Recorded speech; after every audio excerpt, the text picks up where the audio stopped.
దేవుని వాళ్ళారా, మరి దేవుడు మనకు అనుగ్రహించిన ఈ శ్రేష్టమైన సమయంలో ఈరోజు ఒక ప్రాముఖ్యమైన విషయాన్ని గురించి మరి పరిశుద్ధ గ్రంథంలో నుంచి మనం నేర్చుకుందాం. అదే సమస్యకు పరిష్కారం, సమస్య పరిష్కారం అనేక విషయాన్ని గురించి ఈరోజు దేవుని యొక్క వాక్యం నుంచి మనం నేర్చుకుందాం. సమస్య అనగానే ప్రతి ఒక్కరికి చాలా బాధ కలిగిస్తుంది కదండి. సమస్యలు అనేవి ప్రతి కుటుంబంలో ఉంటాయి. సమస్య లేనివారు అంటే ఎవరు ఉండరు. అయితే ఆ సమస్యకు పరిష్కారం దొరికితే చాలా సంతోషిస్తాం కదండి. ప్రతి ఒక్కరు కూడా సమస్య ఉంటుంది. ఆ సమస్యకి పరిష్కారం కూడా దేవుడు చూపిస్తాడు, పరిష్కారం కూడా దొరుకుతుంది. కానీ ఆ సమస్యలు ఎలా ఉండాలంటే నిలకడగా ఉండాలి. ఆ సమస్యలు ఎలా ఉండాలి? నిలకడగా ఉండాలి. ఈరోజు ఒక భక్తుడి జీవితాన్ని గురించి మనం దేవుని యొక్క వాక్యాన్ని జాగ్రత్తగా విందాం. ఆయనకు కూడా సమస్య ఉంది. సమస్యల్లో కూడా చాలా రకాలు ఉంటాయి. ఒక యవన బిడ్డకి పెళ్ళి అవ్వట్లేదంటే ఆమెకి ఏంటి సమస్య? వివాహ సమస్య. వివాహమైంది, పిల్లలు కడతలేదు, ఏంటి సమస్య? పిల్లలు లేని సమస్య. అండి, పిల్లలు ఉన్నారు కానీ ఆస్తిపాస్తులు లేవు, సమస్య. డబ్బు. ఇలాగా మన జీవితంలో సమస్య అనేది ఏదో రకంగా ఉంటుంది, ఏదో రకంగా. అయితే ఈ సమస్యకు పరిష్కారం కూడా దొరుకుతుంది. కానీ ఈ సమస్యలో మనుషులకి ఆలోచనలు చాలా వచ్చేస్తాయండి. మనిషికి సమస్య రాగానేనండి ఆలోచనలు చాలా విపరీతంగా వస్తాయి. ఈ ఆలోచనలో మనిషి డైవర్ట్ అయిపోతారు, విశ్వాసంలో తప్పిపోతారు, ప్రార్థనలో తప్పిపోతారు, లోకంలో జారిపోయే ప్రమాదం కూడా ఉంది. అందుకని ఈరోజు ఈ యొక్క భక్తుడి జీవితాన్ని జాగ్రత్తగా మనం ఆలోచిద్దాం. చాలా గొప్ప భక్తుడు, చాలా ప్రార్థనపరుడు. ఈయనకు కూడా ఉందో సమస్య. ఏంటి ఆ సమస్యను మనం ఆలోచిస్తే ఇంతకీ ఎవరైనంటే ఆదికాండ గ్రంథము 11వ అధ్యాయం. ఆదికాండ గ్రంథం అందరూ కూడా చేయండి, 11వ అధ్యాయము. జాగ్రత్తగా మనం ఆలోచిద్దాం. 11వ అధ్యాయము 26వ వచనం ఒకసారి చూడండి. తెరహు 70 ఏండ్లు బ్రతికి అబ్రామును నాహోరును హారాను కనుగొను. ఇక్కడ ఒక వంశావళి బయలుదేరుతుంది. ఆ వంశావళి ఏంటి? అబ్రహాం అనే ఒక ఆయన. ఎవరో అబ్రామ్. ముందు ఆయన పేరు అబ్రాము, తర్వాత అబ్రహాము అయింది. ఈ అబ్రాము గారి తండ్రి పేరు ఏంటండి? తెరాహు. తెరాహు గారికి 70 సంవత్సరాలు వచ్చినప్పుడు పిల్లలు పుట్టారు. ఎన్ని సంవత్సరాలండి? 70 సంవత్సరాలు. అంతకుముందు ఒకసారి 22వ వచనం చూడండి. సెరుగు 30 సంవత్సరాలుగా పుట్టాడు బిడ్డలు. తర్వాత 20వ వచనం చూడండి. రయ్యు 32 ఏండ్లు. అంటే మరి కొంచెం చూస్తుంటే కొంతమందికి 30 సంవత్సరాలకే పుడుతున్నారు, కొంతమంది 32. కానీ ఇక్కడ తెరాహు అంటే అబ్రాము గారి తండ్రి గారికి ఎప్పుడు పుట్టారు? 70 సంవత్సరాలకి. ఎప్పటికి? 70 అంటే దరిదాపుగా ఇప్పుడు ఉన్న పరిస్థితుల్లో ముసలి వయసు. ఏ వయసు అండి? ముసలి వయసు. అయితే ఈ తెరాహు ముగ్గురు కొడుకులు. ఈ ఆయనలో ఒక ఆయన అబ్రాము, నాహోరు, హారాను. ఈ తెరాహు గారు ముగ్గురు పిల్లలైన అబ్రాము గారు, నాహోరు గారు, హారాను ముగ్గురు పెళ్ళిళ్ళైనాయి. ముగ్గురు వివాహం చేసుకున్నారు. 29వ వచనం. అబ్రహామును నాహోరును వివాహం చేసుకునిరి. అబ్రాము భార్య పేరు సారాయి, నాహోరు భార్య పేరు మిల్కా. అయితే చూడండి, మిల్కా 30వ వచనం. సారాయి గొడ్రాలయ్యుండెను, ఆమెకు సంతానము లేదు. ఇక్కడ చూడండి, పర్టికులర్గా రాశాడు చూడండి. నాహోరుకి పిల్లలు కలిగారు, హారానికి పిల్లలు కలిగారు, కానీ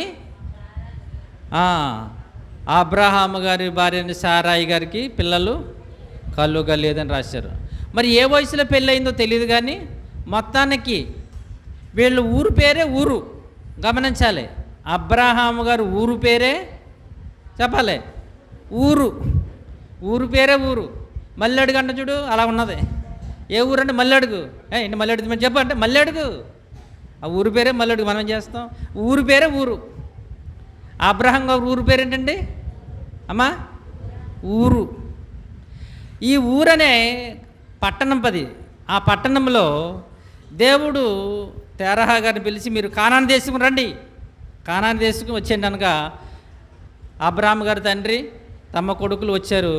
వచ్చి కానాను దేశం రాలేదు, కానీ హారాను అనే ప్రాంతానికి వచ్చారు. ఎక్కడికండి? హారాను అనే ప్రాంతానికి వచ్చి అక్కడ కొంతకాలం నివసించారు. నివసించినప్పటికీ అబ్రహాం గారి తండ్రి చనిపోయాడు. అబ్రహాం గారి తండ్రి హారాను, ఇందులో ఎక్కడి నుంచి బయలుదేరారంటే ఊరు నుండి కానానుకు బయలుదేరారు. మధ్యలో హారాన్ అనే ప్రాంతం వచ్చేటప్పటికి అక్కడ కొంతకాలం ఉన్నప్పుడు ఆ హారాను ప్రాంతంలో అబ్రహాం గారి తండ్రి చనిపోయాడు. చనిపోయిన తర్వాత అప్పుడు దేవుడు అబ్రహాం గారి ప్రత్యక్షమై 12వ అధ్యాయం మొదటి వచనం, యెహోవా నీవు లేచి నీ దేశము నుండి, నీ బంధువుల యొద్ద నుండి, నీ తండ్రి ఇంట నుండి బయలుదేరి నేను నీకు చూపించు దేశమునకు వెళ్ళుము. నిన్ను గొప్ప జనముగా చేసి నిన్ను ఆశీర్వదించి నీ నామమును గొప్ప చేయుదును. నీవు ఆశీర్వాదముగా నుందువు అని ఎక్కడ ప్రత్యక్షమయ్యాడు దేవుడు అబ్రహాం గారికి చెప్పగలరా? హారానులో. ఎక్కడ?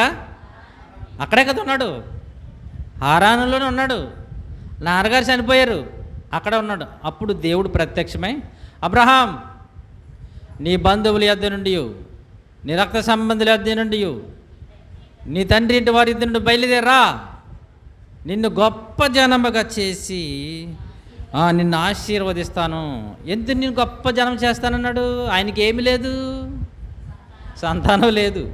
ఈయన ఏమంటున్నాడు? నేను గొప్ప జనముగా చేస్తాను అంటే నీకు చాలామంది పిల్లల్ని ఇస్తాను అబ్రహాం రా అనగానే బయలుదేరిపోయి వచ్చేసాడు. ఇలా దేవుడు అబ్రహాము గారిని పిలిచినప్పుడు అతని వయసు ఎంతో 4వ వచనంలో ఉంది చూడండి. 4వ వచనం, యెహోవా అతనితో చెప్పిన ప్రకారము అబ్రహాము వెళ్ళెను, లోతును అతనితో కూడా వెళ్ళెను. చూడండి ఇక్కడ ఉందన్నమాట. అబ్రాము హారాను నుండి బయలుదేరినప్పుడు 75 ఏండ్లు. గమనించాలి, ఇక్కడ అబ్రహాము గారి వయసు ఎంతండి? 75 సంవత్సరాలు. అప్పటికే పెళ్ళయి చాలా కాలమైంది. అందుకనే ఆ పై 11వ వచనంలో శారాయి గారు గొడ్రాలై ఉంటుంది. గొడ్రాలనే మాట వెంటనే వాడతారా? పెళ్ళైన 5 సంవత్సరాలు 2 సంవత్సరాలకే అమ్మ గొడ్రాలనే మాట ఎప్పుడు వాడతారు? కనీసం పెళ్ళి అయ్యి 10 సంవత్సరాలు 20 సంవత్సరాలు అయితే అప్పుడు వాడతారు. పెళ్ళైన సంవత్సరం అయితే గొడ్రాలండి ఇవాడు అంటారా? అనరండి, ఆ మాట వాడరు. ఇక్కడ బైబిల్లో ఆమె గొడ్రాలయ్యి ఉండేనన్న అనగానే పెళ్ళయి చాలా సంవత్సరాలు అయ్యింది గనుకనే ఆ మాట వాడారు. ఏమని అంటే చాలా కాలం నుండి ఎవరు లేరు, పిల్లలు లేరు గనుక సారాయి గొడ్రాలయ్యి ఉండెను అనే పదం అక్కడ రాయబడింది. అయితే ఈ గొడ్రాలకు ఉన్న ఈ పరిస్థితుల్లో, పిల్లలు లేని పరిస్థితుల్లో దేవుడు అబ్రహాం గారిని పిలిచి, జాగ్రత్త గమనించాలి, దేవుడు అబ్రహాం గారిని పిలిచి, నాయనా అగో నేను చూపించి దేశానికి వెళ్ళు, నిన్ను గొప్ప జనముగా చేస్తాను అన్నాడు. ఏమన్నాడండి? గొప్ప జనముగా చేస్తాను అన్నగా నిజంగా అబ్రహాం గారికి చాలా సంతోషం అనిపించింది. అమ్మయ్యా, దేవుడు ఈ 75 సంవత్సరంలో అయినా నన్ను కరుణించాడయ్యా, నన్ను గొప్ప జనముగా చేస్తాడంట. నీ జనమును ఏం చేస్తానంటున్నాడు? గొప్ప భూమి యొక్క వంశములన్నీ నీ యందు ఆశీర్వదింపబడను, నువ్వు చాలా గొప్ప జనమవుతావు అబ్రహాం అని అనగానేనండి ఆయన చాలా సంతోషపడి ఏం చేశాడో ఒకసారి 7వ వచనం చూడండి.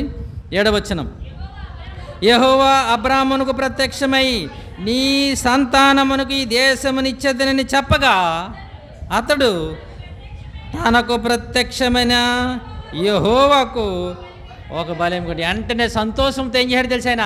అమ్మయ్య, చాలా కాలం తర్వాత దేవుడు నన్ను దర్శించాడు, చాలా కాలం తర్వాత దేవుడు గొప్ప ఆశీర్వాదం ఇచ్చాడు. ఆ ఆశీర్వాదం ఏంటంటే నాకు బిడ్డలు ఇవ్వబోతున్నాడు, పిల్లలు ఇవ్వబోతున్నాడు. ఎందుకంటే అప్పటికే చాలా ఆస్తి ఉంది. చూడండి ఎంత ఆస్తి ఉందో ఒకసారి 5వ వచనం చూడండి. అబ్రహాము గారి హారాను నుంచి బయలుదేరేటప్పటికే చాలా ఆస్తిపరుడు. చూడండి 5వ వచనం. అబ్రాహాము తన భార్య అయిన సారాయి, తన సహోదరుని కుమారుడి లోతును, హారానులో తానును వారును ఆర్జించిన యావదాస్తి వారు సంపాదించుకున్న సమస్తమైన దానిని వారు తీసుకుని కానాను దేశమును వెళ్ళుటకు బయలుదేరి కానాను దేశమునకు. అంటే ఈ హారాన్లో ఉన్నప్పుడే వీళ్ళు చాలా ఆస్తిపరులు. అబ్రహాము గారు జమీందారు కుమారులు అన్నమాట. వీళ్ళు చాలా ఆస్తిపరులు, చాలా ధనవంతులు. అయితే ఆ ధనవంతులైన అబ్రహాము గారికి పాపం పిల్లలు లేరు. కానీ దేవుడు అంటున్నాడు, అయ్యా నీ సంతానాన్ని నేను గొప్పగా చేస్తాను రమ్మనగానే బయలుదేరిపోయి దేవుని మాటకు వచ్చాడు. వచ్చి దేవుడు చెప్పిన మాటగానే ఏం చేశాడు? యెహోవాకు ఒక బలిపీఠము కట్టాను. ఏం కట్టాడు? నేను ఒక బలిపీఠాన్ని కట్టాడు. అబ్రహాం గారికి ఇక్కడ జాగ్రత్తగా గమనిస్తే, అంటే ఆయనకు ఉన్న సమస్య ఏంటి? ఆస్తులు ఉన్నాయి, పనివారు ఉన్నాయి, గొడ్లు ఉన్నాయి, గొర్రెలు ఉన్నాయి, మేకలు ఉన్నాయి, విస్తారమైన పాడి పంటలు ఉన్నాయి ఆయనకి. కానీ లోటు ఏంటంటే ఆయనకి జీవితంలో సంతానం. ఇప్పుడు అబ్రహాం గారికి ఉన్న సమస్య ఏంటి? ఎప్పుడు చెప్పండి? సంతానం లేకపోవటం, బిడ్డలు లేరు. ఆయన సమస్య ఏంటి? ఆయనకి గొర్రెలు లేవనో, గొడ్లు లేవనో, బంగారం లేదనో సమస్య కాదు అది. అది మనకుంటాయి, మనకు పశువులు లేవనో, బంగారం లేదనో, ఇల్లు లేదనో సమస్య. కానీ ఇక్కడ అబ్రహాం గారి సమస్య ఏంటంటే చాలా ఆస్తిపరుడు, చాలా డబ్బున్నవాడు, చాలా ధనవంతుడు. కానీ ఆయనకి ఎవరు లేరు? సంతానము లేదు, పిల్లలు లేరు. అయితే దేవుడు మాత్రం అబ్రహాముతో ఏమంటున్నారంటే, అయ్యా నీకు సంతానాన్ని గొప్ప చేస్తానన్నాడు. ఎప్పుడు? ఏ సంవత్సరం అన్నాను? గమనించాలి. ఏ సంవత్సరం? 75వ సంవత్సరం. అలా కొంచెం ఎదరకొద్దాం. 13వ అధ్యాయము. మరలా 13వ అధ్యాయంలో కూడా దేవుడు ప్రత్యక్షమై 13వ అధ్యాయం 16వ వచనం మరలా దేవుడు, మరియు నీ సంతానమును భూమి మీద ఉండ రేణువుల వలె విస్తరింపజేసేదను. ఎట్లనగా ఒకడు భూమి మీద నుండి రేణువులు లెక్కింపగలిగిన ఎడల నీ సంతానమును కూడా లెక్కింపవచ్చును. దేవుడు మళ్ళా చెప్తున్నాడు, అయ్యా నీ సంతానాన్ని నేనేం చేస్తానంటున్నాడు తెలుసా? ఇసుక రేణువుల వలె. మళ్ళీ అక్కడ చూడండి, ఒక పదార్థాన్ని తీసుకున్నాడు, ఇసుక రేణువులు. అసలు ఇసుక రేణువులు మనం గుప్పుడు ఇసుక తీసుకున్నాం అనుకో, దాంట్లో ఎన్ని రేణువులు ఉంటాయి? లెక్క పెట్టగలమండి? అసలు మన వల్ల కాదు. దేవుడు అబ్రహాముతో అంటున్నారు, నువ్వు సముద్రం దగ్గరికి లెక్క పెట్టి అన్నాడు. అయ్యో బాబోయ్, గుప్పుడు తీసుకుంటేనే ఆ రేవుని ఎన్నువులు ఉన్నాయో రేణువులు మనం లెక్కించలేము. నా సంతానం ఎంత ఇస్తావో ప్రభని నిజంగా అబ్రహాం గారికి చాలా సంతోషం వేసింది. 11వ అధ్యాయములో పిల్లలు లేరు, 12వ అధ్యాయంలో పిలిచాడు. జాగ్రత్తగా గమనించాలి. నీ సంతానం ఇస్తానంటున్నాడు. 13వ అధ్యాయంలో వీళ్ళు ఎక్కడికి వెళ్ళిపోయారంటే నెగొబ్బు అనే దేశానికి వెళ్ళిపోయారు. నెగొబ్బు అనే దేశానికి వెళ్ళినప్పుడు అక్కడ దేవుడు వారికి ప్రత్యక్షమై అంటే నీ సంతానాన్ని ఇస్తా అన్నాడు. అంటే ఇక్కడ చిన్న ఇన్సిడెంట్స్ జరిగింది. సందర్భం ఏంటంటే అబ్రహాం గారితో ఎవరు వచ్చారు? కూడాను లోతు వచ్చాడు. ఈ 13వ అధ్యాయం లోతు కూడా వచ్చాడు. లోతుకు కూడా పిల్లలు ఉన్నారు. కానీ పోనీలు నాకు పిల్లలు లేకపోయారు. మా సహోదరుడు అండి హారాన్ గారి పిల్లలు ఉన్నారు, లోతు ఉన్నారు, వాళ్ళకన్నా పిల్లలు సంతోషపడ్డారు. కానీ మధ్యలో ఏమొచ్చిందంటే సమస్య, మరి ఇదో పెద్ద సమస్య. వీళ్ళకి గొడవ. ఎవరికి? అబ్రహాం గారి యొక్క గొర్రెల కాపర్లకి, లోతు గారి గొర్రెల కాపర్లకి, వీళ్ళకి గొడవ వచ్చి మరల ఇద్దరు వేరైపోయారు. మళ్ళీ పెద్ద సమస్య. అయ్యో వాళ్ళు ఉన్నారు కదా, నాకు పిల్లలు లేకపోయినా పర్వాలేదు, నా యొక్క సహోదరుడి యొక్క పిల్లలు ఉన్నారు కదా, వాడికన్నా పిల్లలు పడుతున్నారు కదని సంతోషపడ్డాడు. కానీ మరలా సమస్య ఎలా వచ్చింది? మరలా ఈడిపోయారు. ఈడిపోగానే మళ్ళా బాధలో ఉన్నాడు. ఏంటి? ఉన్నారు కదలే, నాతో ఉన్నారు కదలే, నాకు పుట్టకపోయారు అనుకున్న పరిస్థితుల్లో మరలా వేరైపోయారు. మరలా దేవుడు ప్రత్యక్షమయ్యాడు. అది మీరు చదివారు. ఓ అబ్రహాం, నీ సంతానమును బాధపడుతున్నప్పుడు దేవుడు ప్రత్యక్షమై నీ సంతానమును ఇసుక రేణువులు చేస్తానన్నాడు. అమ్మ మరలా సంతోషం వచ్చింది. అంటే పని వెళ్ళిపోయారు. మరలా దేవుడు నన్ను ఏం చేశాడు, నీకు సంతానాన్ని ఇస్తానన్నాడని మరలా సంతోషముతో ఉన్న సందర్భంలో మరలా 14వ అధ్యాయంలో మరలా దేవుడు ఏం చేస్తున్నాడో చూడండి. 14వ అధ్యాయము 18, 19 వచనాలు. మరియు షాలేము రాజైన మెల్కీషెదెకు రొట్టెను ద్రాక్షారసమును తీసుకుని వచ్చెను. అతడు సర్వోన్నతుడగు దేవునికి యాజకుడు. ఇక్కడ ఒక సంగతి జరిగింది. ఏంటంటే అబ్రహాము గారి దగ్గర నుంచి ఎవరు వేరైపోయారని చెప్పాను. లోతు వేరే దేశం వెళ్ళిపోయాడు, అబ్రహాము గారు వేరే ప్రాంతం వెళ్ళిపోయారు. అయితే లోతు గారు ఎక్కడికైతే వెళ్ళిపోయాడో ఆ దేశం మీదకి శత్రువులు వచ్చి వారందరినీ ఎత్తుకుపోయారు. ఆస్తిపాస్తి పని వారిని, భార్యలందరినీ ఎత్తుకుని వెళ్ళిపోయాడు. ఈ విషయం ఈయనకి తెలిసింది. అయ్యయ్యో నా దగ్గర నుంచి వెళ్ళిపోయాడు. తమ్ముడే అనేవాడు, అన్నయ్య కొడుకైనా తమ్ముడే, సోదరుడు అనేవారు. అయ్యో నా తమ్ముడు వెళ్ళిపోయాడు. తీరా శత్రువులు ఆయన ఆస్తిని, పనివారిని, తన కుటుంబాన్ని ఎత్తుకుపోయారని మరలా కొంతమంది మనుషులు తీసుకుని వెళ్ళి తరుముకుంటూ వెళ్ళి మరలా తన సహోదరుడైన లోతు గారి ఆస్తి పాస్తులన్నీ తీసుకుని వచ్చి ఆయనకి అప్పగించాడు. అప్పగించినప్పుడు దేవుడు ఆయన యొక్క నిజాయితీని చూసి ఏవేరైపోయినా వదిలేసి వెళ్ళిపోయినా నాకెందుకు ఇలా ఇష్టం, వాడు ఎలా బతుకుతాడని అనుకోలేదండి అబ్రహాం గారు. ఎంత మంచివాడు చూడండి. కొన్ని సందర్భాల్లో మనం వదిలేసి వెళ్ళిపోయారు అనుకోండి, మనం ఏమనుకుంటాం, పోనీ.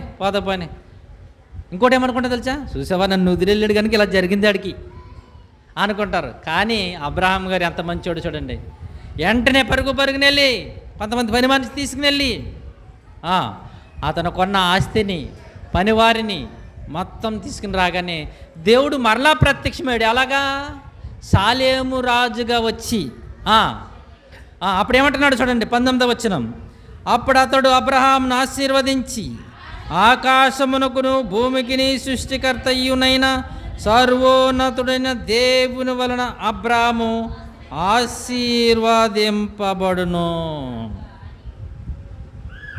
మరలా ఈ మాట మీకు ఎందుకు చదివిస్తున్నానంటే జాగ్రత్తగా గమనించాలి. 75వ సంవత్సరంలో ప్రత్యక్షమయ్యి అప్పటికే గొడ్రాళ్ళుగా ఉన్న పరిస్థితుల్లో, బిడ్డలు లేని పరిస్థితుల్లో 12వ వచనంలో ఒకసారి, 13వ అధ్యాయంలో ఒకసారి, ఈ 14వ అధ్యాయంలో కూడా మరలా ఆయన చేసిన నీతిని బట్టి, పనిని బట్టి అదిగో నీవు ఆశీర్వాదింపబడతావు, నీ సంతానం ఆశీర్వదింపబడుతుందని చెప్పాడు. ఇలాగ ఈ ఒక మాటకి మనం ఒక్కొక్క అధ్యాయం కానీ చాలా సంవత్సరాలు పట్టేస్తుంది. తెలుసా మీకు, చాలా కాలం పట్టేస్తుంది. ఎదురు చూస్తున్నాడు అబ్రహాము. దేవుడు మధ్యలో ప్రత్యక్షమవుతాడు, నీ సంతానాన్ని ఇస్తానంటున్నాడు. ఆకాశ రేణువులు చేస్తాను, ఇసుక రేణువులు చేస్తాను, విస్తరింప చేస్తాను, లెక్కింప చేసుకో, చూసుకో అంటున్నాడు. పిల్లలు లేరని 15వ అధ్యాయం తోడుకు ఈయనకి ఉన్న సమస్యకి మీకు అదే చెప్పాను మొదటగా. సమస్య వచ్చినప్పుడు మనిషి ఏం చేస్తాడు, ఆటోమేటిక్గా ఆలోచనలో పడతాడు. సమస్య రాగానే మనిషి ఏం చేస్తాడు, ఆలోచనలో తప్పు మార్గానికి వెళ్ళిపోయే పరిస్థితులు కూడా ఉన్నాయి. ఇక్కడ 15వ అధ్యాయం మరలా దేవుడు ప్రత్యక్షమయ్యాడు. మొదటి వచనం 15వ అధ్యాయము మొదటి వచనం. ఇవి జరిగిన తర్వాత యెహోవా వాక్యము అబ్రహామునకు దర్శనమిచ్చి, అబ్రామా అంటే భయపడకమంటున్నాడంటే ఈయన ఏం చేస్తున్నాడు, భయపడుతున్నాడు. నాకు ఇంకా పిల్లలు లేరు, దేవుడేమో 75 సంవత్సరాలు నీకు పిల్లలు ఇస్తాను, నీకు సంతానాన్ని ఇస్తాను, విస్తరింప చేస్తానన్నాడు. ఇంకా నాకు ఇన్ని సంవత్సరాలు గడిచిపోయింది, పిల్లలు లేరు అని చాలా భయపడుతున్నాడండి. ఆ దేవుడు అందుకే అంటున్నాడు, ప్రత్యక్షమై భయపడకు అబ్రామ్, భయపడకు, నేను నీకు కేడము, నీ బహుమానం అత్యధికమగునని చెప్పాను. అందుకు అబ్రాము, ప్రభువైన యెహోవా నాకేమి ఇచ్చిననేమి, చూడు నాకు ఎంత ఆశిస్తే ఉపయోగమే ఉంది ప్రభువా, నువ్వు ఇస్తాను మాట్లాడితే ఇస్తాను అంటున్నా. కానీ చూడండి తనకున్న బాధ చెప్పుకుంటున్నాడు చూడండి, తనకున్న సమస్య చెప్పుకుంటున్నాడు చూడండి. ఇస్తాను అంటున్నావు, ఆస్తులు ఇస్తున్నావు, గొడ్డలు ఇస్తున్నావు, గొర్రెలు ఇస్తున్నావు, అన్నీ ఇస్తున్నావు, నాకు పిల్లలేరి. చూడండి ఆ మాట చూడండి. నేను సంతానం లేని వాడినైపోతున్నానే, నాకు బిడ్డలు లేరే ప్రభువా, నువ్వేమో మాట్లాడితే నీకు ఆశీర్వాదాలు అంటున్నావు, దీవెనలు అంటున్నావు, నీ సంతానం విస్తారం అంటున్నావు, నాకేమో ఒక పక్కన ఏమవుతుంది నా వయసు, నేను వచ్చి నాకు నువ్వు పిలిచేటప్పటికే 75 సంవత్సరాలు, అప్పటికే నా వయసు ఎంత? వృద్ధాప్య ముసలి వయసుకి వెళ్ళిపోతున్నాను, ఇంకా వృద్ధాప్యంలోకి వెళ్ళిపోతున్నాను. 75వ సంవత్సరంలో పిలిచి పిల్లనిస్తానన్న ఆయన ఇలా ప్రతి సందర్భంలో మాట్లాడుతూ ఆయనకేమీ పిల్లలు లేరు. అప్పుడు ఆయన ఏం చేయాలి? చాలా ఆందోళన ఉన్నాడు, బాధలో ఉన్నాడు. దేవుడేమో గాడ్ బ్లెస్ యూ అన్నాడు ఈయన, దేవుడు నిన్ను దీవించిన అన్నాడు ఈయన. అప్పుడు ఆయన సమస్య చూడండి, ప్రభువైన యెహోవా నాకేమి ఇచ్చిననేమి, నేను సంతానము లేనివాడినై పోవుచున్నానే అని దమస్కో ఎలియాజరే నా ఇంటి ఆస్తికర్తయగును కదా. ఎక్కడొక సమస్య, ఆయనకు ఒక ఆలోచన వచ్చింది. ఈ సమస్యలో ఒక ఆలోచన వచ్చింది ఏంటంటే, నాకు బిడ్డలు లేరు, కానీ ఈయన దగ్గర ఒక ఆయన ఉన్నాడు, పని మనిషి, పనిచేసేవాడు, మంచి నమ్మకమైన వాడు. ఆయన పేరు ఎలియాజర్. ఎవరండి? ఎలియాజర్. ఈ ఎలియాజర్ అనే ఆయన అబ్రహాము గారి పనివారిలో చాలా నమ్మకమైన వాడు, చాలా ప్రార్థనాపరుడు. తెలుసు కదండి ఆయన గురించి, ఎంత ప్రార్థనాపరుడు అంటే ఒంటెలను కూడా మోకరింప చేసి ప్రార్థన చేయించగలవాడైన ఎలియాజర్ అంటే చాలా ప్రార్థనాపరుడు. దేవుణ్ణి ఏమని అడుగుతారు తెలుసా? ప్రభువా, నేను వెళ్ళి వాళ్ళని అడగటం కాదు, వాళ్ళే వచ్చి నన్ను అడగాలి. నీ యజమానునికి భార్యని తీసుకురావాలి, నేను వెళ్ళి అడగను. ఇగో నా యజమానుడికి మీరు వస్తారా మా యజమానికి కొడుకున్నాడు, అమ్మ కోడలుగా నువ్వు వస్తావు నేను అడగను, ఆమె రావాలి. చూడండి ఎంత ప్రార్థనాపరుడు చూస్తారు ఆయన ఎలియాజరు. ఒంటెలన్నీ మోకరింప చేసి ప్రార్థన చేశాడు. అటువంటి గొప్పవాడు ఎవరు? అప్పుడు అంటున్నాడు అబ్రహాం గారు దేవునితో, ప్రభువా నాకు ఎలాగ బిడ్డలేరు కనుక నా ఆస్తికి, నా సంపదకి, నా ఐశ్వర్యానికి ఎలియాజరే ఆస్తికర్తయగును కదా అన్నాడండి. ఆయనలో ఉన్న సమస్యకి ఆ బాధతో అన్నాడు, ఇంకా నాకు ఎవరున్నారు, నాకు నమ్మకమైన వాడు నా లోతు ఎలాగో వెళ్ళిపోయాడు, మా ఆయడని ఉంటాడు, బిడ్డలకని ఇచ్చేవాడిని, కానీ ఇప్పుడు ఎవరున్నారు నాకు? ఎలియాజర్ ఉన్నారు. ఎలియాజర్ అనే ఆస్తికి కర్త కదా అన్న, కానీ మరలా దేవుడు ప్రత్యక్షమే అంటున్నాడు చూడండి. మరియు అబ్రాహాము, ఇదిగో నీవు నాకు సంతానం ఇయ్యలేదు కనుక నా పనివారములు ఒకడు నాకు వారసుడొకడిని చెప్పగా యెహోవా వాక్యం అతని యొద్దకు వచ్చి, ఇతడు నీకు వారసుడు కాదు. మరలా చూడండి దేవుడు ఏమంటాడు తెలుసా? పోనీ ఇతనన్నా చక్క పెట్టుకొని పోతే, ఇతనన్నా వారసుని చేసుకుందాం, ఇతనన్నా దత్త తీసేసుకుందాం అనుకుంటుంటే, లేదు అబ్రహాం, ఇతడు నీకు వారసుడు కాదు. ఆ మాటగా అండలం చేసుకోండి, నీ గర్భవాసమున పుట్టబోవుచున్నవాడే నీకు వారసుడగునని చెప్పాడు. ఇక్కడ ఒక మరలా దేవుడు క్లియర్గా చెప్పాడు, అయ్యా నీకు వారసుడు అనేది దత్తత తీసుకుని బట్టి వారసుడు ఎవరు? నీకు నీ గర్భాన్ని పుట్టేవాడే నీకు వారసుడు అవుతాడు అని దేవుడు చెప్పి మరలా ఇంట్లో ఉన్నవాడిని బయటికి తీసుకొచ్చాడంట. వెలుపులకు తీసుకుని వచ్చి, నీవు ఆకాశ నక్షత్రం వైపు తేరు చూచి నక్షత్రం లెక్కించుటకు నీ చేతనైతే లెక్కింపగలమని చెప్పి, అప్పటికే 75 సంవత్సరాలు అయిపోయి ఎదరకొచ్చేసాడు అండి. ఒక 5-6 సంవత్సరాల ముందుకు వచ్చేసాడు. వచ్చిన తర్వాత ఇంకా ఈయన 75 అయిపోయింది, 76 అయిపోయింది, 77 అయిపోయింది, 78 అయిపోయింది. ఏంటి దేవుడేమి మాట్లాడతలేదు. పోనీ ఎలియాజర్ని చేసేసుకుందాం, ఆస్తికర్తని వారసుడిగా చేసేసుకుందామంటే కుదరదు అంటాడు. మరలా దేవుడు ఏమన్నాడు? కుదరదు. ఏంటి దేవుడు ఇవ్వడు, పోనీ ఎవరో కొన్ని వారసుడిగా చేసుకుందామంటే కుదరదు అంటాడు. ఇప్పుడు ఏమన్నాడు తెలిసి బయటికి తీసుకొచ్చి ఆకాశం వైపు చూడు అన్నాడు. ఇందాకేమో సముద్రం చూడమన్నాడు, ఇసుకను చూడమన్నాడు, ఇప్పుడు ఎవరిని చూడమన్నాడు? ఆకాశం వైపు చూడు అబ్రహాం. ప్రభా చూశాను, నక్షత్రాలు చాలా ఉన్నాయి ప్రభా. నీ సంతానం చూడమాట, నీ సంతానము అలాగవునని చెప్పాను. అబ్బా ఎలా అన్నాడండి?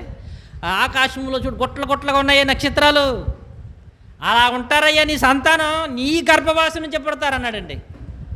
ఏమన్నారు? అలాగ అన్నాడండి. అన్న తర్వాత మరలా చాలా కాలం గడిచిపోయింది. అన్న తర్వాత మరలా చాలా కాలం మరలా ఈ శారా గారును అబ్రహాం గారు ఆలోచనలు పడ్డారు. దేవుడేమో ఎలియాజర్ని చేసుకుందామంటే వద్దంటున్నాడు, నీ గర్భవాసాన్ని అంటున్నాడు కనుక వెంటనే ఒక ఆలోచన వచ్చేసిందండి. ఎవరికి? నీ గర్భవాసాన్ని అన్నాడంటే ఏమండి నాకు చిన్న ఆలోచన వచ్చింది. ఏంటది చెప్పు. మీ గర్భవాసాన్ని అన్నాడు కదా, అయితే మీ గర్భాన్నే పుట్టేవాడే మీకు వారసుడు కనుక అర్జెంటుగా మా పని మనిషి అని ఆగరు ఉంది, ఆగరుని పెళ్లి చేసుకో అని మరలా ఏం చేశాడు, ఆగరిని తనకు భార్యగా ఇచ్చి అండి ఆమె ద్వారా ఒక బిడ్డను కన్నాడు. అప్పుడు ఏ సంవత్సరం తెలుసండి? ఇప్పుడు 16వ అధ్యాయము వెంటనే మొదటి వచ్చినప్పుడు చూడండి, అబ్రహాము భార్య అయిన సారాయి అతనికి పిల్లలు కనలేదు. మరలా చూడండి, మాట జాగ్రత్తగా గమనించాలి. అంటే 15వ అధ్యాయంలో నీ గర్భాన్ని పుట్టిన వాడే నీకు వారసుడు అవుతాడని చెప్పినా మరలా కొంతకాలం అయ్యేటప్పటికీ సారాయి పిల్లలు కనలేదు. చూసా మాట గమనించారా? 15వ అధ్యాయంలో నీ గర్భమనే వారసుడు పుడతాడని చెప్పి 16వ అధ్యాయంలో పిల్లలు కనలేదు సారాయి అనగానే, అంటే ఏం ఆలోచనలు పడ్డారు? సారాయి గారి పిల్లలు కంటాడని చెప్పాడు కానీ ఇక్కడ కనలేదు అంటే నాకు కాదేమోనుండోయ్ డౌట్ వచ్చేసింది ఇవిడికి. అక్కడ 15వ అధ్యాయంలో ఆకాశ నక్షత్రాలను చూపించి కొన్ని సంతానాలు ఉంటుందని చెప్పినప్పుడు మరి 16వ అధ్యాయంలో కొంతకాలం గడిచింది కదా, గడిచేటప్పుడు కంపల్సరీగా దేవుడు ఏం చేయాలి? ఒక బిడ్డను ఇవ్వాలి కదా. ఇవ్వలేదంటే పిల్లలు కనలేదంటే ఒకవేళ నా ద్వారా కాదేమని ఈమెకు ఒక ఆలోచన వచ్చింది. ఏంటి ఆలోచన? ఆమెకు హాగర్ అను ఐగుప్తురాలైన దాసి ఉండెను కాగా సారాయి, ఇదిగో నేను పిల్లల కనకుండా యెహోవా చేసి ఉన్నాడు, నీవు దయచేసిన దాసితో పొమ్ము, ఒకవేళ ఆమె వలన నాకు సంతానము కలుగునని అబ్రహాముతో చెప్పాను. అబ్రహాము సారాయి మాట వినెను. కాబట్టి అబ్రాము కానానులో కాపురమున్న కానాను దేశంలో 10 ఏండ్లు కాపురమున్న తర్వాత అబ్రహాము భార్యైన సారాయి తన దాసైన ఆగరును ఐగుప్తురాలను తీసుకుని తన పెనిమిటైన అబ్రామునకు భార్యగా ఉండినట్లు అతనికి ఇచ్చాను. అంటే అప్పటికే 10 సంవత్సరాలు అయిపోయిందంటే ఇక్కడ రాశాడు అన్నమాట. దేవుడు అబ్రాహాము గారికి చెప్పేట 75, అప్పుడు చెప్పేవాడికి ఎన్ని సంవత్సరాలు గడిచిపోయింది? 10 సంవత్సరాలు గడిచిపోయింది. ఈ 10 సంవత్సరాల్లో చూశారు బిడ్డలు కలగలేదు. అప్పుడు సారా గారికి డౌట్ వచ్చింది, ఓకే వేళ నీ గర్భాన్ని అన్నారు కనుక ఒకవేళ నాకు లేదేమో, దేవుడు నా గర్భాన్ని మూచాడేమో, ఒకవేళ నీకు పుడతారేమో అబ్రహాం అని వెంటనే చాలా పటాపట్న త్వరగా తన దాసి తీసుకొచ్చి పెళ్లి చేసింది. ఇదిగో ఈమె ద్వారానే పిల్లలకి అంటారేమని. తీరా బిడ్డ పుట్టాడు. ఆయన ఎవరు? ఇస్మాయేలు గారు పుట్టేటప్పటికి అబ్రహాం వయసు గారు చూడండి 16. అబ్రహాము గారికి ఇస్మాయేలు పుట్టినప్పటికి ఎంత వయసు చూడండి. ఆగారు అబ్రహామునకు ఇస్మాయేలును కన్నప్పుడు అబ్రహాము 86 ఏండ్ల వాడు. ఎన్ని సంవత్సరాలు అంటే ఎన్ని సంవత్సరాలు అయిపోయింది దేవుడు వాగ్దానం చేసి? 12 సంవత్సరాలు అయిపోయింది అప్పటికి. ఇస్మాయేలు పుట్టేటప్పటికి ఎన్ని సంవత్సరాలు అయింది? పోనీ ఈయనన్న వారసుడు అయ్యలే బాబు సంతోషం అనుకునేటప్పటికి మరలా దేవుడు ప్రత్యక్షమైపోయి ఇప్పుడు 17వ అధ్యాయంలో ఇతడు కాదు నీ వారసుడు అంటున్నాడు. మరలా ఇదేంటి నాయన బాబు, ఇతడు కాదు నీ వారసుడు, నీ వారసుడు సారాయి ద్వారా వస్తాడు అంటున్నాడు. ఏంటి అక్కడేమో లోతు అవుతాడేమోలే అనుకున్నాడు, పోనీ ఎలియేజర్ అవుతాడేమోలే అనుకున్నాడు, పోనీ ఆగర్ ద్వారా ఇస్మాయిల్ అవుతాడేమో అనుకున్నాడు. మరలా ఎక్కడికి వచ్చి అంటాడు 17వ అధ్యాయంలో చూడండి. అక్కడ ఏమంటున్నాడు చూడండి, అతడు ఏమంటున్నాడు చూడండి, ఇతడు నీకు వారసుడు కాదు, ఇతడు నీకు వారసుడు కాదయ్యా. ఇక్కడ ఆ మాట మనం చూస్తుంటే 17వ అధ్యాయంలో మనం చూస్తే మొదటి వచనం నుంచి ఒకసారి చూద్దాం. మొదటి వచనం, అబ్రాము 99 ఏండ్ల వాడై యెహోవా ప్రత్యక్షమై నేను సర్వశక్తి గల దేవుడును, నా సన్నిధిలో నడుచుచు నిందారహితుడుగా ఉండుము, నాకును నీకును మధ్య మన నిబంధనను నియమించి నిన్ను అత్యధికముగా అభివృద్ధి పొందించదనని చెప్పాను. మరలా ఇస్మాయేలు పుట్టిన తర్వాత మరలా దేవుడు అంటున్నాడు, ఏమంటున్నాడు తెలుసు అక్కడ 17వ అధ్యాయంలో, అయ్యా నేను నీకు, చూడండి 5వ వచనంలో, అప్పుడు పేరు మారుస్తున్నాడు దేవుడు. మరి ఇక మీదట నీ పేరు అబ్రాహాము అనబడదు, నీవు అనేక జనములకు తండ్రివిగా నియమించి తిని గనుక నీ పేరు అబ్రాహాము. ఏంటండి నీ పేరేంటి? అబ్రాహాము అనబడుతుంది. నీ పేరు ఇంకా అబ్రాహాం కాదు. 15వ వచనం, మరియు దేవుడు నీ భార్య అయిన సారాయి పేరు సారాయి అనవద్దు, ఏలయనగా ఆమె పేరు సారా. ఆమె పేరేంటి? సారా అని చెప్పి తర్వాత నేను ఆమె వలన ఆశీర్వదించి ఆమె వలన నీకు కుమారుని కలుగజేసేదనని నేను ఆమెను ఆశీర్వదించేదను, ఆమె జనములకు తల్లిగా ఉండును, జనముల రాజులు ఆమె వలన కలుగునని అబ్రాహాముతో చెప్పాను. ఎప్పుడండి? అప్పటికే ఇస్మాయేలు పుట్టాడు, కొంచెం పెరుగుతున్నాడు, పెద్దవాడు అవుతున్నాడండి. ఇస్మాయేలు పుట్టి కొంచెం పెద్దవాడు అవుతున్నప్పుడు అండి దేవుడు ఏమంటున్నాడంటే అబ్రహాముతోను, నాయనా ఇతడు ఇస్మాయేలు నీ సంతానము కాదు, నీ సంతానము కాదు. నీ సంతానం ఎవరి నుంచి వస్తారో తెలుసా? సారాయి నుండే. అనగానే అప్పటికి ఎన్ని సంవత్సరాలు వచ్చేసినాయి తెలిసింది? 99 వచ్చేసినాయి అంట. ఎవరికి? అబ్రహాం గారికి 99 వచ్చేసినాయి, ఆ అమ్మగారికేమో 90 ఏండ్లు. చూడండి 17వ వచనం, అప్పుడు అబ్రహాము సాగిలపడి నవ్వి 100 ఏండ్ల వానికి సంతానము కలిగిన 90 ఏండ్లు సారా కనునా అని మనసులో అనుకోనేను. ఏమంటాడండి? మనసులో అనుకోనేను. నవ్వుకుంటాడంటండి. ఊరుకో ప్రభా, ఇస్మాయిల్ ఇచ్చి 88 సంవత్సరాలకి చాలే నాయన అనుకున్నాడు ఈయన. లేదో అబ్రహాం నీ సంతానం, నీ సంతానమైన శారా నుండే నీకు గర్భవాసమున పుట్టబోతున్నాడు. ఇదిగో పేరు కూడా రాసుకో అబ్రహాం, పేరు కూడా రాసుకో. ఇంకా బిడ్డలు లేరు, ఏమీ లేరు. ఇస్సాకు పేరు రాయి. చూడండి ఆ మాట చూడండి 19వ వచనం, 19వ వచనం, దేవుడు నీ భార్య అయిన సారాను నిశ్చయముగా నీకు కుమారుని కనును, నీవు అతనికి ఇస్సాకు అని పేరు పట్టుదువు. చూడండి ఎన్నో వచనం, 21వ వచనం, అయితే వచ్చు సంవత్సరం ఈ కాలమందు సారా నీకు కనబోవు ఇస్సాకుతో నా నిబంధన స్థిరపరచదనని అతనితో అబ్రహాము గారితో చెప్పేశాడండి. ఇతడేమనుకుంటున్నాడు? ఇంక ఇస్మాయిలేనేమో ఇంకా నా వారసుడు, నా గర్భాన్ని నుంచి వచ్చాడు కదా అనుకుంటున్నాడు. కాదు కాదు, సారా వలన వచ్చే సంతానమే నీ వారసుడు. ఇతడు వారసుడు కాడు. పని అతను కూడా నేను ఆశీర్వదిస్తాను, అతను కూడా ఇచ్చిస్తాను, అతన్ని ఏమి తక్కువ చేయను. కానీ నీ సంతానం ఆకాశ నక్షత్రం వలె అన్నానే, ఇసుక రేణువుల వలె అన్నానే, ఆ వాగ్దానం ఎవరి ద్వారా అవుతుంది తెలుసా? ఎవరి ద్వారా అవుతుంది తెలుసా? నీ సంతానమైన ఇస్సాకు. పేరు కూడా చెప్తున్నాడండి, నీ సంతానమైన ఇస్సాకు. ఆలోచించండి ప్రియమైన దేవుని వాళ్ళరా. పోనీ ఏదో ఒకరు గుడ్రాలుగా ఉన్నప్పుడు పక్కన బంధువులు ఉన్నారు, వాళ్ళనన్నా చూసుకోవచ్చు అంటే వాళ్ళు దూరం అయ్యారు లోతు ద్వారా. పోనీ ఎలియాజర్ పనివాడు మంచి ప్రార్థనాపరుడు, మంచి నమ్మకమైన వాడు, ఆయన అన్న వారసుడు అవుతాడంటే ఆయన లేడు కొని వెళ్ళిపోయాడు. పోనీ లేకపోతే నా గర్భాన్ని పుట్టాడు, ఆ గర్భం నా పని మనిషే కదా, మా పని మనిషే కదా అని ఆమె ద్వారా పుట్టిన ఆమె కూడా కాదంటున్నాడు. చూడండి ఆలోచించండి. అసలే సమస్య ఏంటి దీనికి? పిల్లలు లేకపోవడమే. పోనీ ఏదో లేకుండా ఎవరొకరు ఉన్నారు కదా అని సంతోషపడుతుంటే వాళ్ళే వద్దు వద్దు వద్దు అంటున్నాడు. కానీ వద్దు అన్నప్పుడు జాగ్రత్తగా మీరు గమనిస్తే, అంటే మనిషి సమస్యలో ఏం చేస్తారంటే తప్పు చేస్తాడన్నమాట.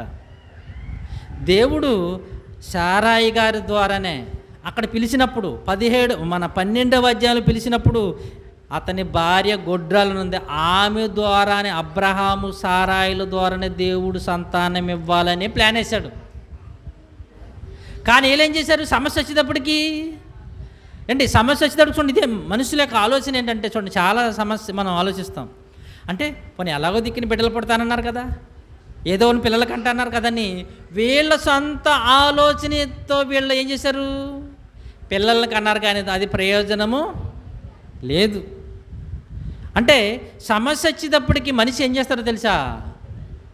తొందరపడతారు. ఏం చేస్తారు? తొందరపడతారు. ఇంకోటి తప్పు కూడా చేస్తారు. వీడు ఏం చేశారు? వీళ్ళు తప్పు చేశారు. తర్వాత ఏమైందో తెలుసా? ఎప్పుడైతే ఆగర్ గారు నీళ్ళు వేసుకుందో, గర్భవతి అయిందో, వెంటనే శారమ్మ గారిని చాలా చులకనగా చూసిందంట. మనకు ఆ వాక్య లేఖన బాగా ఉంటుంది.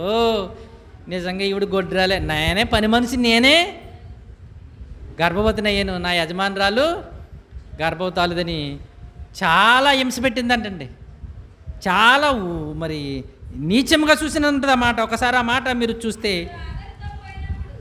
అతడు ఆగర్తో పోయినప్పుడు 16వ అధ్యాయం చదువుతున్నారు. అది గర్భవతి ఆయను.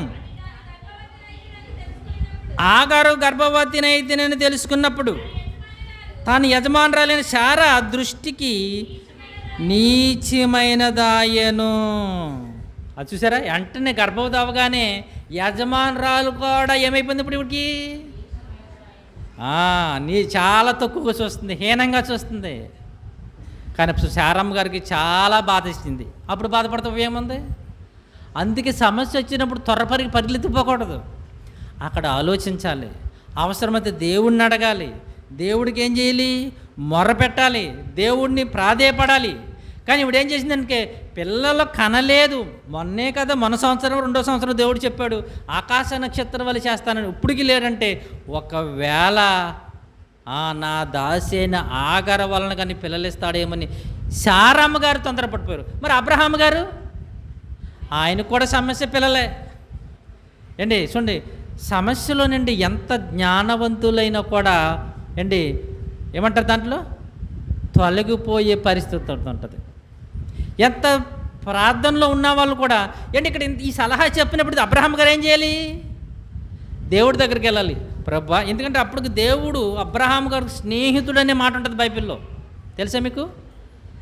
దేవుడు అబ్రహాం గారికి స్నేహితుడు, మంచి ఫ్రెండ్.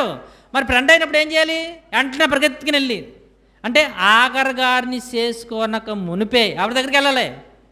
ప్రభువా, నువ్వు మాట్లాడితేమో ఆకాశ నక్షత్రాలు అంటావు, మాట్లాడితేనేమో ఇసుక రేణువులు అంటావు, మాట్లాడితే నీ సంతాన భూమోక మోసములు అంటావు, నువ్వేమో పెద్ద పెద్ద మాటలు చెప్తున్నావు, నాకేమో ఒక బొడ్డోడు లేడు, కనుక మా ఆవిడేమో అర్జెంటుగా పిల్లలు కావాలంటుంది, నా ద్వారా పైన మా పని మనిషిని ఆగరంటుంది అని వెంటనే ఈ కంప్లైంట్ ఎవరి దగ్గర తీసుకెళ్ళాలి?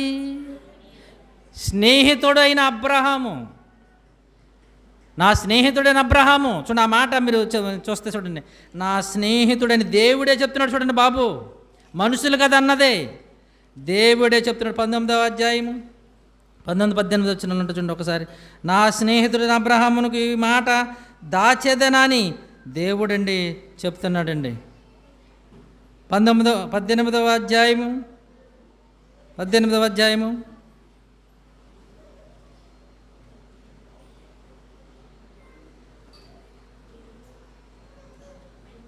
స్నేహితుడని లేదు ఇక్కడ. అయితే 18వ అధ్యాయము 17వ వచనం ఒకసారి చూడండి. అప్పుడు యెహోవా నేను చేయబోవు కార్యమును అబ్రహామునకు దాచెదనా, అబ్రహాము నిశ్చయముగా బలము గల గొప్ప జనమగును. ఇక్కడ లేదు కానీ వేరే మరి యెహెజ్కేలు గ్రంథంలోనూ యెషయా గ్రంథం సంథింగ్లో ఉంటుందండి. నా స్నేహితుడైన అబ్రహాం అని ఉంటుంది. ఈ మాట మీకు ఎందుకు చెప్తున్నానంటే, దేవుడే అబ్రహాముని స్నేహితుడిగా, ఫ్రెండ్గా చూసినప్పుడు, ఆయనకి సమస్య ఉన్నప్పుడు ఆ సమస్యకి పరిష్కారం దేవుడు చెప్తున్నాడు. నీ గర్భాన్ని బిడ్డ రాబోదు, నీ గర్భాన్ని ఆశీర్వస్తాను, నీ గర్భాన్ని దీవిస్తాను, నీ గర్భఫలమే నేను గొప్ప చేస్తానన్నప్పుడు మరి ఎవరి దగ్గరికి వెళ్ళాలి సమస్యకి? చాలామంది మనం చేసే పొరపాటు ఇదేనండి. సమస్య రాగానే మనం ఎక్కడికి వెళ్ళిపోతాం? ముందు బయట ఊరంతా తిరిగి తిరిగి అలసిపోయిన తర్వాత అప్పుడు దేవా నీవు తప్ప మాకెవరున్నారు అంటారు. అప్పుడు ముందు తిరగవలసినవన్నీ తిరిగి తిరిగి తిరిగి తిరిగి తిరిగి అలసిపోయి అలసిపోయి అలసిపోయి అప్పుడు వస్తారని ఎక్కడికి? దేవుడి దగ్గరికి. ఈ అబ్రహాం గారి ద్వారా మంచి మనకి గుణపాఠం ఏంటి తెలుసా?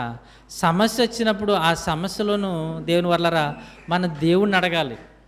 దేవుడు మంచి స్నేహితుడిగా చూస్తున్నప్పుడు అబ్రహాముని వెంటనే వెళ్ళిపోవాలి. ప్రభా మరి శారమ్మ గారు ఇలాగా ఆగర్ని మరి ద్వారా బిడ్డలకు అంటారని చెప్తుంది అన్నప్పుడు దేవుడు చెప్తాడా సలహా? లేదు లేదు, నువ్వేం కంగారు పడకు, నీ సంతానం శారా వాళ్ళని ఆశీర్వదిస్తాను అని దేవుడు బిడ్డనిచ్చిన తర్వాత కూడా, ఆగర్ని ఇస్మాయిల్ని ఇచ్చిన తర్వాత కూడా దేవుడు చెప్తున్నాడు. ఇంకా మరొక మాటగా మరి కూడా చూస్తేనండి, మరొక మాట ఏంటో తెలుసా? 18వ అధ్యాయం మొదటి వచనంలో మీరు చూస్తే, మరియు మమ్రే దగ్గరనున్న సింధూర వనములో అబ్రహాము ఎండవేళ కూర్చుని ఉన్నప్పుడు యెహోవా అతనికి ప్రత్యక్షమై, ముందు చెప్పాడు 17వ అధ్యాయంలో నీ కుమారుని ఇస్తాను శారమ్మ ద్వారా అంటే ఈయన నవ్వాడు. ఎవరు నవ్వారు? అబ్రహాం గారు నవ్వుకున్నారంటే ఎందుకని? అప్పటికే 100 సంవత్సరాల దగ్గరికి వచ్చేసినాయి, ఇంకా 100 రాలేదు. ఇస్సాకు పుట్టేటప్పటికి 100 ఏళ్ళు వచ్చినాయి, అంటే 100 దగ్గరికి వచ్చేసాడు, అంటే 98 97 దగ్గరలో ఉన్నాడు. మరలా ఇక్కడ 18వ అధ్యాయంలో దేవుడు ప్రత్యక్షమై, అబ్రహాం, యెషయా గ్రంథము 40 చూడండి ఒకసారి ఆ మాట చూడండి. యెషయా గ్రంథం 48వ అధ్యాయంలో, నా స్నేహితుడైన సరే అబ్రహాం అన్న మాట చూడండి, చక్కగా ఉంది అక్కడ. 41:8 అంటే 41:8 ఒకసారి మీరు చూస్తే, అదిగో నా స్నేహితుడైన అబ్రహాం సంతానం అని ఉన్నది. నా సేవకుడైన ఇశ్రాయేలు, నేను ఏర్పరచుకున్న యాకోబు, చూడండి ఆ మాట అండర్లైన్ చేసుకోండి. నా స్నేహితుడైన అబ్రహాము సంతానమా. మై ఫ్రెండ్, దేవుడే చెప్తున్నాడు ఎవరిని? నా స్నేహితుడైన అబ్రహాము. గలతీయులకు రాసిన పత్రికలో ఉంటుందండి ఈ మాట కూడా. యాకోబు పత్రికలోనా? 2వ అధ్యాయము యాకోబు పత్రిక 2:23. కాబట్టి అబ్రహాము దేవుని నమ్మెను, అది అతనికి నీతిగా ఎంచబడెను అని లేఖనము నెరవేర్చబడెను. మరియు దేవుని స్నేహితుడని అతనికి పేరు కలిగినాయి. బాబోయ్, అంత గొప్ప ధన్యత అండి. అంటే ఫ్రెండ్ అనే మాట, దేవునికే ఫ్రెండ్ అంటే మాటలా. మీకు కొంచెం మంచి ఎగ్జాంపుల్ చెప్తాను. మనం చాలా పేదోళ్ళు, మనకి ఇల్లే చాలా పూర్ గుడుసు, కనీసం సైకిల్ లేదు, మోటార్ సైకిల్ లేదు, సరైన బట్టలు ఏమీ లేదు. అటువంటి వాడికి ప్రధానమంత్రి ఫ్రెండ్ అంటే ఎలా ఉంటుంది? ప్రధానమంత్రి ఫ్రెండ్ అందరూ ఏమనుకుంటారు? బాబోయ్, ఈడు ఎంత పేదవాడైన వీళ్ళ ఫ్రెండ్ ఎవరు తెలుసా? నరేంద్ర మోడీ. ఏమనుకుంటున్నారు? అంటే అతనికి ఉన్న హోదా మాత్రం చిన్నదే. అతని ఫ్రెండ్ ఎవరు?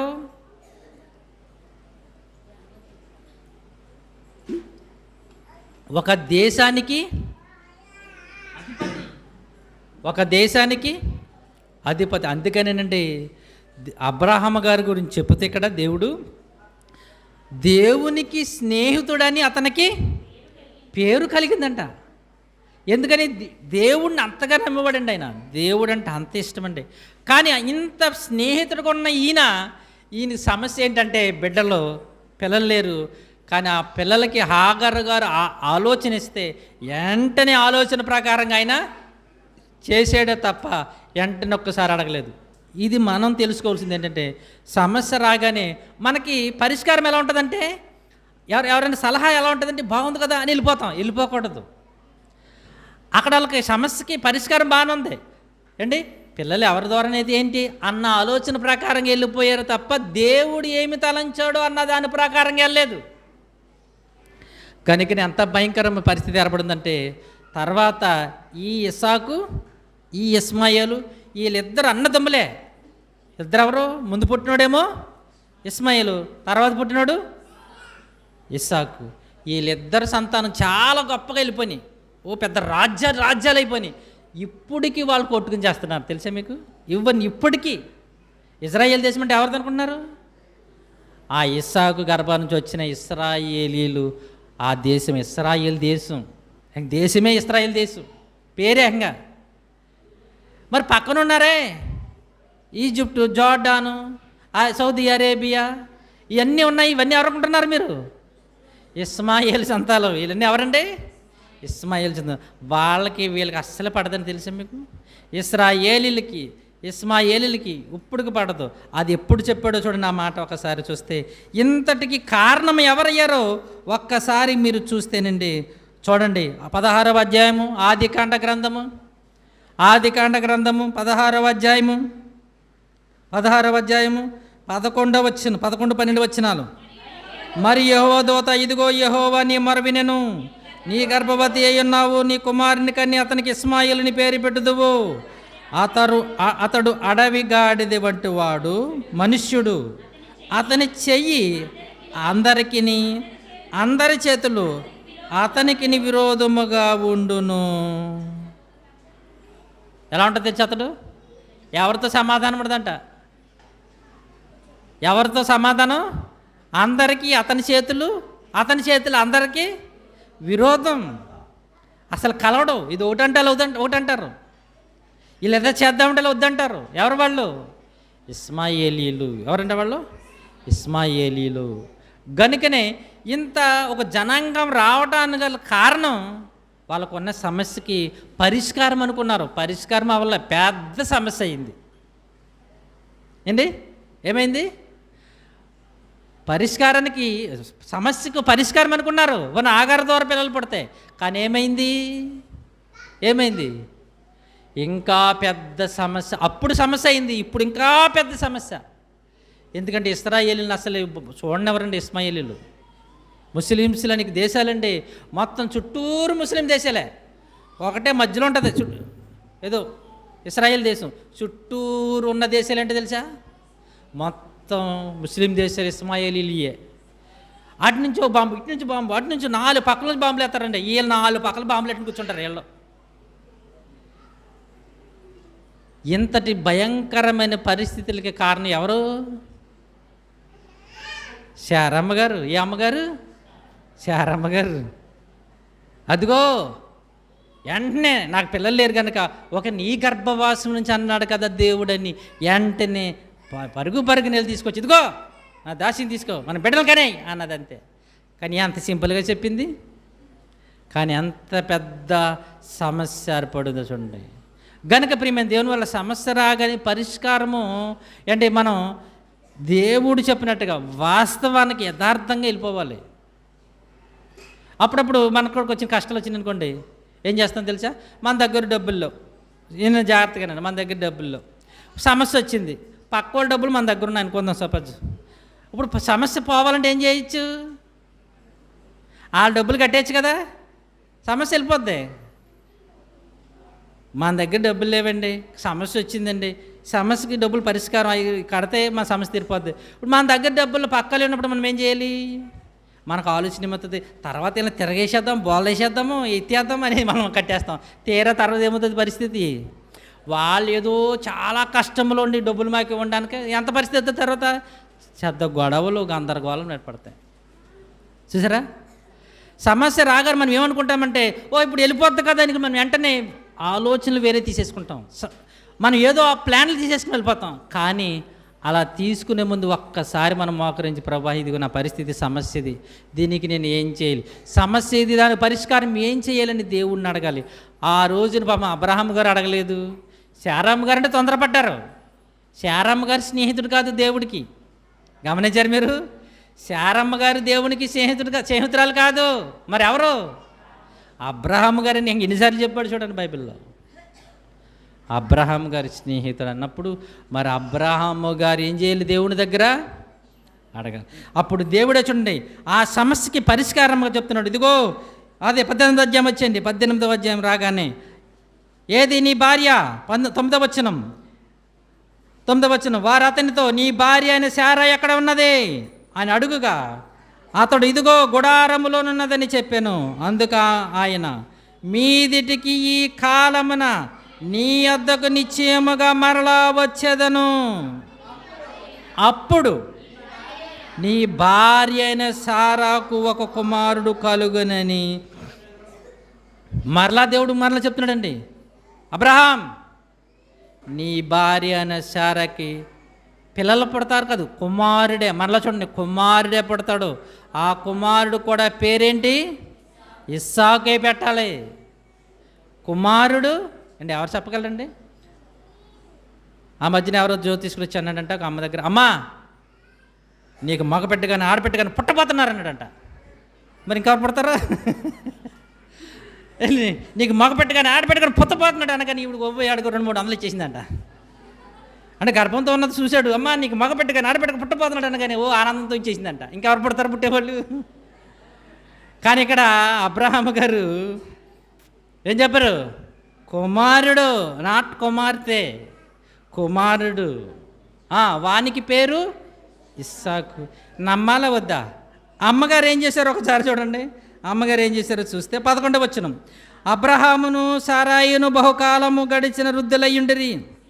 స్త్రీ ధర్మము సారాకు నిలిచిపోయాను గనుక, సారా అంటుంది, నేను బలము ఉడికిన దాననైనను తర్వాత నాకు సుఖము కలుగున, నా యజమానుడు వృద్ధుడై ఉన్నాడు కదా అని తనలో నవ్వుకునేను. ఇందాక ఎవరు నవ్వారు? 17వ అధ్యాయము 17వ వచనం అబ్రహాం నవ్వాడు. ఇక్కడ 18వ అధ్యాయము ఏండి 12వ వచనం ఎవరు నవ్వుతున్నారు? శారమ్మ గారు నవ్వుతున్నారు. ఇదేంటి, పిల్లలు పడతారా? పిల్లలు పడతారా అని నవ్వుకుంటుందంట. దేవుడికి చాలా కోపం వచ్చింది. ఏమంటున్నాడు చూడండి. అప్పుడు చూడండి 13, అంతటా యెహోవా అబ్రహాముతో, వృద్ధురాలైన నేను నిశ్చయముగా ప్రసవించేదనా అని శారా నవ్వనేలా? ఆమె నవ్వుతుందేంటి? అబ్రహాం, ఇంతకీ ఆమె ఎక్కడో లోపల ఉంది, లోపల ముసుముసులు అవుతుందంట. అయ్యో నాకు పిల్లలు పుడతారా అని.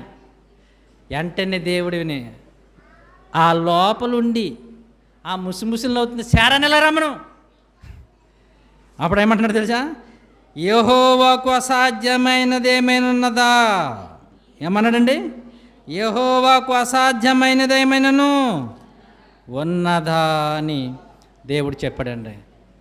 ఇదిగో మేము కంపల్సరీ చెప్తున్నాం, మీదిటికి మరలా ఇదే సంవత్సరం మేము వస్తాం. అప్పుడు కంపల్సరిగా మీదిటికి ఈ సంవత్సరానికి శారా కుమారునికి అంటది, అతనికి ఏం పేరు?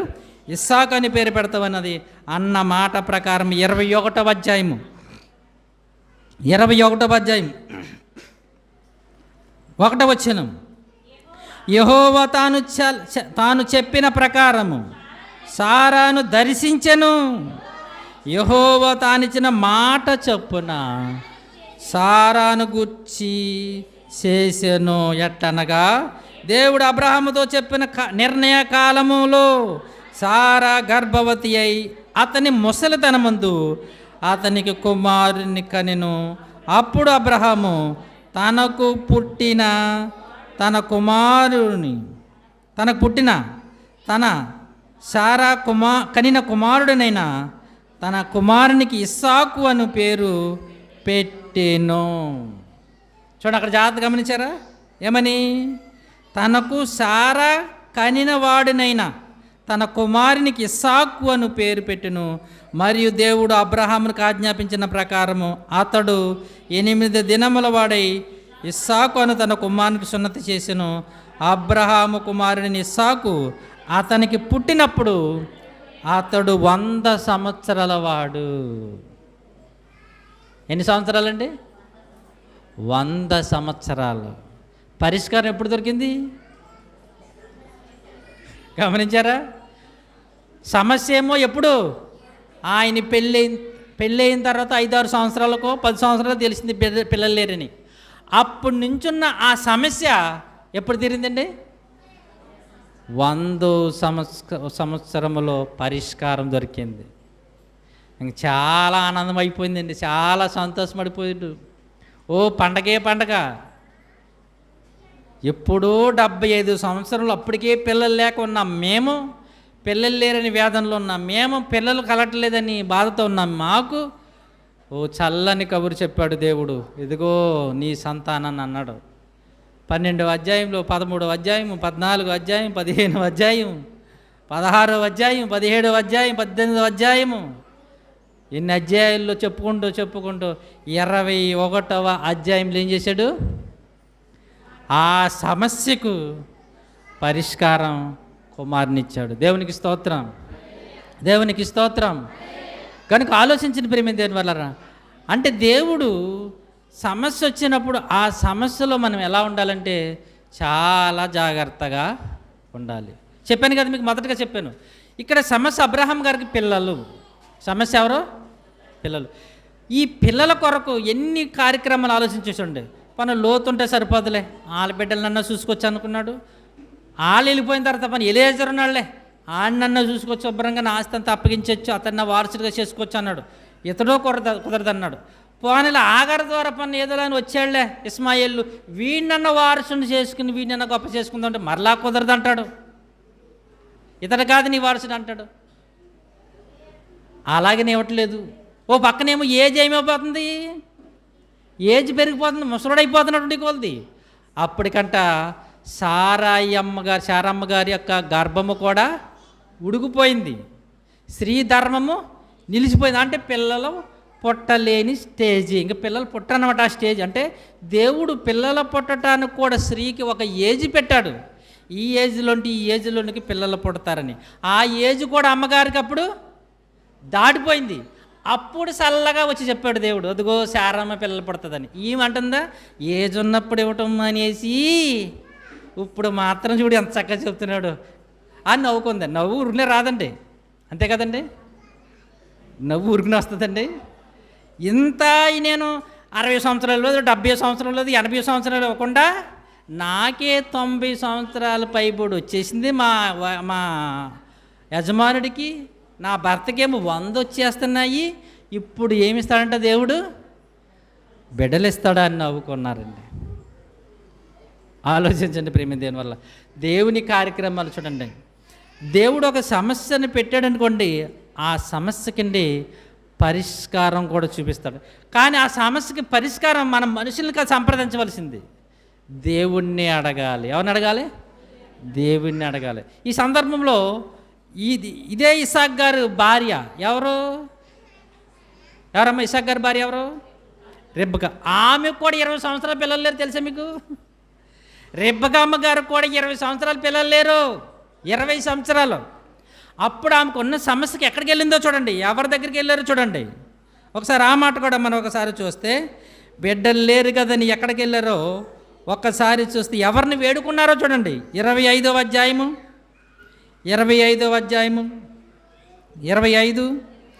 20 వచనం. ఇస్సాకు పద్దనరాములో నివసించి సిరియావాడిన బెతియేలు కుమార్తెయును సిరియావాడిన లాబాను సహోదరుని రెబ్కాను పెండ్లి చేసుకున్నప్పుడు 40 సంవత్సరముల, ఎన్ని సంవత్సరాలండి? 40 సంవత్సరాలకు పెళ్లి చేసుకున్నాడు. ఎవరు? ఇస్సాకు గారు. ఓకే, చేసుకున్నప్పుడు ఇస్సాకు భార్య గొడ్రాలు గనుక, గొడ్రాలు 20 సంవత్సరాల పిల్లలు లేరు. ఎన్ని సంవత్సరాలు? 20 సంవత్సరాల పిల్లలు లేరు. అప్పుడు ఇస్సాకు గారు ఎంత గొప్పడో చూడండి. అబ్రహాం గారిలాగా పొరపాటు చేయలేదు. ఏం చేశాడు ఈయన గురించి కూడా రోజు చెప్పుకుందాం. నిజంగా అబ్రహాం గారి కంటే, యాకోబు గారి కంటే చాలా గొప్పడండి ఇస్సాకు గారు.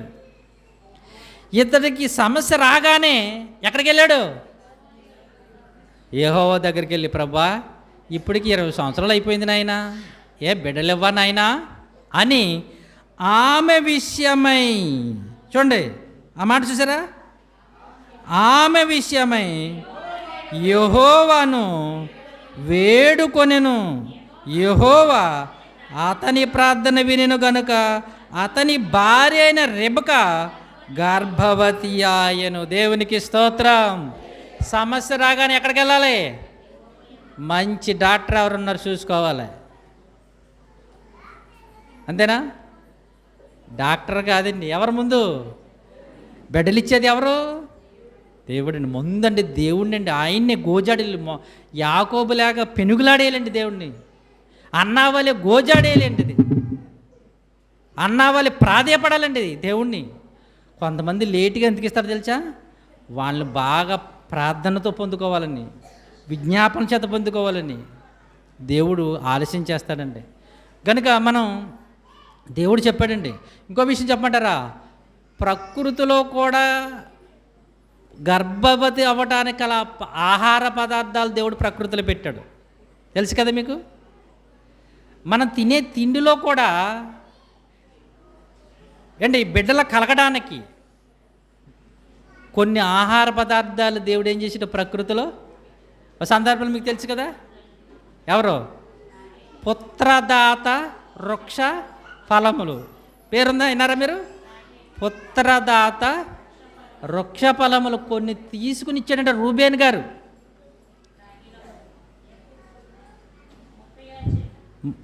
అంటే మనం తినే ఆహారంలో కూడా కొన్ని లోపాలు సరి చేసుకునే పరిస్థితులు ఉంటాయి. దీనంటిని పరిష్కారం చేయడానికి ముందు ఎవరున్నారు? ఎవరికి వెళ్ళిపోవాలి? దేవుని దగ్గరికి వెళ్ళాలి. అబ్రహాం గారేమో దేవుడి దగ్గరికి వెళ్ళలేదు, తన కొడుకైన ఇసాక్ గారు మాత్రం ఎక్కడికి వెళ్ళాడు? 20 సంవత్సరాలు బిడ్డలు లేరు. ఎక్కడికి వెళ్ళాడు?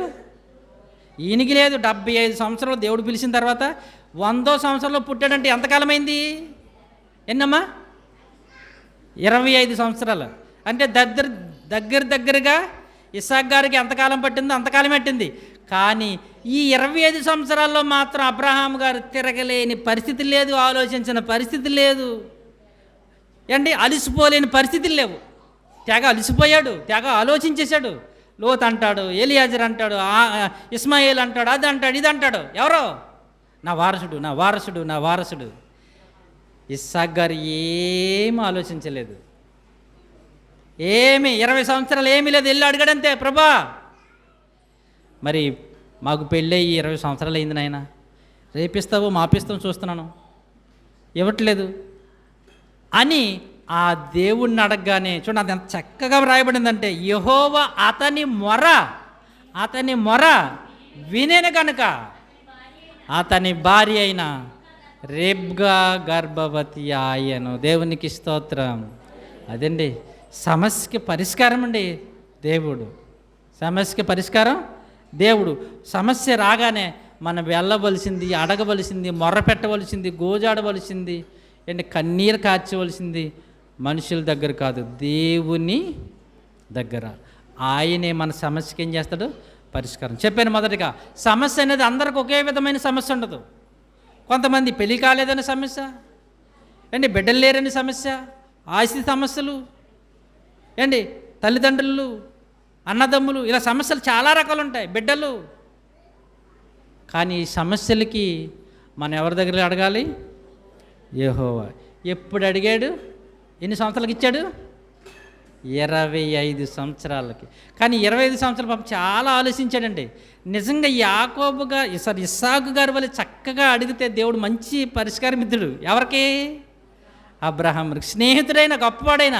కానీ ఈయన ఆలోచనలు ఏంటంటే పాపము విస్తారమైన ఆస్తిపాస్తులు ఉన్నాయి, బిడ్డలు లేరని పాపం చాలా తొందరపడిపోవారండి. ఈయన చాలా తొందరపడిపోయారు అబ్రహాం గారు. కానీ సమస్య వచ్చినప్పుడు ఏం చేయకూడదు తెలుసా? మనం తొందరపడకూడదు.